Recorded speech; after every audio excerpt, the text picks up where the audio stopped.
Nandito tayo ngayon sa SM City Lucena at meron ditong meet and greet si Miss Philippines Canada Julia Dueñas. Hello everyone, basta pa kayo? Thank you for coming. Pangalan ko po ay si Julia Dueñas. Taga-Lucena po ako. I am Miss Philippines Canada 2023 with BCCF. Charitable Foundation is the Philippine Canadian Charitable Foundation founded by Tobias Enverga, the late senator, Filipino origin, very first senator of Filipino origin. He and his wife Rosemary Enverga have founded. Pag-usapan natin ang kanyang mga ginagawa bilang Miss Philippines Canada. Hindi lamang po siya simbolo ng kagandahan at biyaya, but she's also a beacon of hope and generosity. Our goal is to help the individuals here in the Philippines who hopefully we will be making a difference here. We come here every year and hopefully we continue to do that.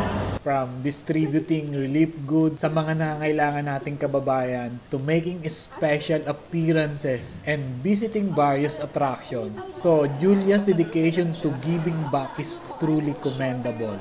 Siya po ay from Chatham, Ontario, and she is currently pursuing a degree in nursing at McMaster University. Kahit sobrang busy ng kanyang schedule, she remains deeply connected kung saan siya nanggaling and is committed to giving back to her community. Lalong-lalo na po dito sa kanyang hometown, Lucena City. Taga Lucena po ang kanyang mga magulang. 8 years old po siya nang pumunta sa Canada at first time niya ngayon na bumalik dito sa Pilipinas. And if you're wondering kung ano po ang PCCF na nakasulat sa kanyang SAS, it's all about pageants with a cause. The Philippine Canadian Charitable Foundation. Nag-organize ako ng Miss Philippines Canada, Little Miss Philippines Canada, Mrs. Philippines Canada, and Little Mr. Philippines Canada. Para po ipakita hindi lamang ang kagandahan at talento, but also to give back to those in need.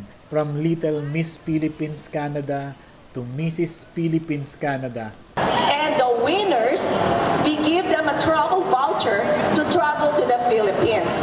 Yan pong pageant na yan ay nagsisilbing platform to promote Filipino culture and empower individuals to make a difference. Bakit sa Pilipinas? Gusto namin itong mga kabataan tulad ni Julia na matutunan niya na mag-give back sa Pilipinas.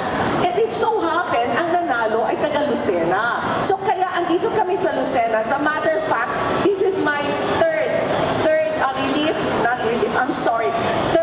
na magiging mag-donate dito sa Lucena. At ayun nga, meeting Julia was a beautiful experience, very approachable, at kita mo naman yung kanyang kindness. And her passion for making a difference is truly inspiring. She's even more incredible in person. At tinanong ko nga siya kung anong top 3 Filipino food ang kanyang pinakagusto. Favorite food? Alright, syempre dahil yung mga single dyan, huwag kayong mawalan ng pag-asa. Magkakaroon din kayo para sa inyo. Ako single din ako pero hindi ako nagmamadali. Ayun, as I wrap up this beautiful experience, I'm reminded of the power of beauty with the purpose and the importance of giving back to those in need.